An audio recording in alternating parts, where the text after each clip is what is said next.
அனைவருக்கும் வணக்கம்.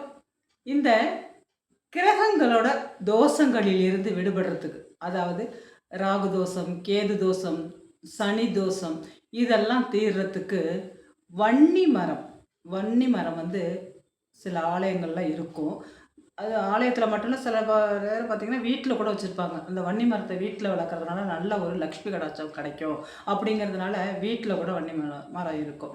நீங்கள் ஆலயத்தில் உள்ள இந்த வன்னி மரத்தை வந்து 9 முறை சுற்றுறதுனால அந்த தோஷங்கள் எல்லாம் குறையுங்க. நீங்கள் சாதாரணமாக போனீங்கன்னா வன்னி மரத்தை வந்து 3 முறை சுற்றினா போதும். ஆனால் வந்து தோஷம் இருக்குது, சனி தோஷமோ ராகு தோஷம் கேது தோஷம் இது மாதிரி தோஷங்கள் இருக்கிறப்ப அந்த வன்னி மரத்தை வந்து 9 முறை சுற்றுனீங்கனாக்கா அந்த தோஷங்கள்லாம் உங்களுக்கு கொஞ்சம் கொஞ்சமாக குறைய ஆரம்பிச்சிடும்.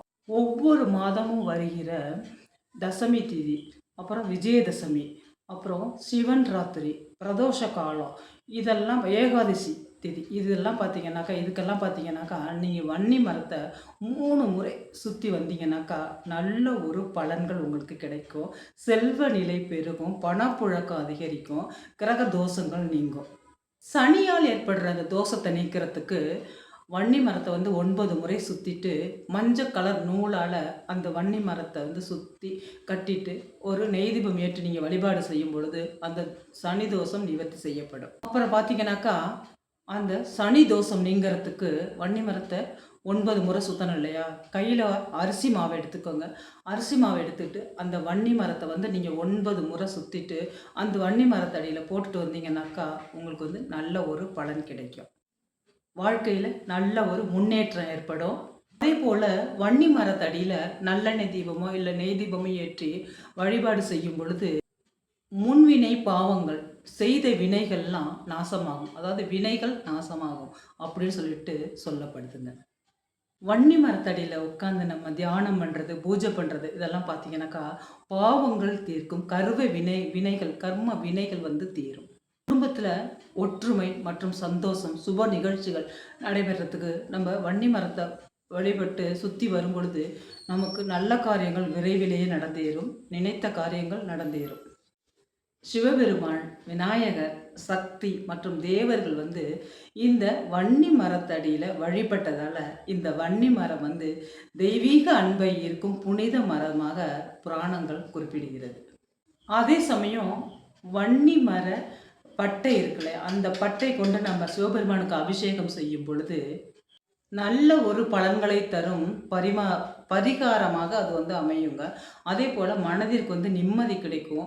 நல்ல ஒரு நற்பலன்களை அது கொடுக்கும். இந்த வன்னி மர பட்டை இருக்கு இல்லையா, அந்த அபிஷேகம் நம்ம சிவபெருமானுக்கு செய்கிறதுனால அவ்வளோ ஒரு நன்மைகள் இருக்குது. வன்னி மரத்தடியில் விளக்கேற்றி நம்ம வழிபடுறதுனால, விரதம் இருக்கிறதுனால திருமண தடைகள் நீங்கும், குழந்தை பேறு கிட்டும், நீண்ட நாட்களாக தடைப்பட்ட காரியங்கள் அனைத்தும் நடந்தேறும். நீண்ட நாட்களாக இப்போ வந்து வீடு கட்டணும் அப்படின்னு சொல்லிட்டு தள்ளிக்கிட்டே போகுது அப்படின்னா நீங்கள் வன்னி மரத்தடியில் நீங்கள் விளக்கேற்றி வச்சுட்டு நீங்கள் 9 முறை இந்த வேண்டுதலுக்காக 9 முறை சுற்றி வந்து சீக்கிரமே எனக்கு வந்து வீடு கட்டுற யோகம் கிடைக்க வேண்டும் அப்படின்னு சொல்லிட்டு நீங்கள் வேண்டிட்டு வரும்பொழுது அந்த யோகம் உங்களுக்கு வந்து கூடிய விரைவிலேயே கிட்டும். நல்ல ஒரு சுப நிகழ்ச்சிகள் நடைபெறும். அதே போல் கல்வி ஞானம் ஏற்படும். மகாபாரதத்தில் கூட பாண்டவர்கள் வந்து இந்த வன்னி மரத்தடியோட கீழே தான் வந்து அவங்களோட ஆயுதங்கள் எல்லாம் மறைச்சி வச்சாங்களாங்க. மிக முக்கியமாக மாசாணி அம்மன் கோயில்லையும் காளியம்மன் கோயில்கள்லையும் பார்த்தீங்கன்னாக்கா இந்த தல விருட்சமாக இந்த வன்னி மரம் வந்து பூஜை செய்யப்படுது, வந்து எல்லாராலையும் வணங்கி வரப்படுதுங்க. வெள்ளிக்கிழமை அல்லது வந்து அமாவாசை நாட்களில் இந்த வன்னி மரத்தடியில் விளக்கேற்றி வச்சு உங்களோட வேண்டுதல்களை வைங்க. நெய்வேத்தியமாக உங்களால் என்ன முடியுதோ அதை வச்சு உங்களோட வழிபாடை செய்யுங்க. ஓம் வன்னி மராய நமக அப்படிங்கிற மந்திரத்தை உங்களால் எத்தனை முறை முடியுமோ அத்தனை முறை சொல்லுங்கள். உங்களோட வேண்டுதல்கள் என்னவோ, நியாயமான கோரிக்கைகள் என்னவோ அதை வந்து அந்த வன்னி மரத்துக்கிட்ட வைங்க. கண்டிப்பாக கடவுளோட அருளாலும் இந்த வன்னி மரத்தோட அருளாலும் நீங்கள் இஷ்ட தெய்வம் மற்றும் குலதெய்வத்தின் அருளாலும் உங்களோட வேண்டுதல்கள் கூடிய விரைவிலேயே நடைபெறும். இதுபோல் ஆன்மீக தகவல்களை தெரிஞ்சுக்கிறதுக்கு நம்ம சேனலை ஃபாலோ பண்ணிட்டு பாருங்கள். உங்களோட ஃப்ரெண்ட்ஸ் அண்ட் ரிலேஷனுக்கு ஷேர் பண்ணி விடுங்க. நான் இன்னொரு வீடியோவில் உங்களை சந்திக்கிறேன். இந்த வீடியோ பார்த்த அனைத்து நல்லுள்ளங்களுக்கும் நன்றி.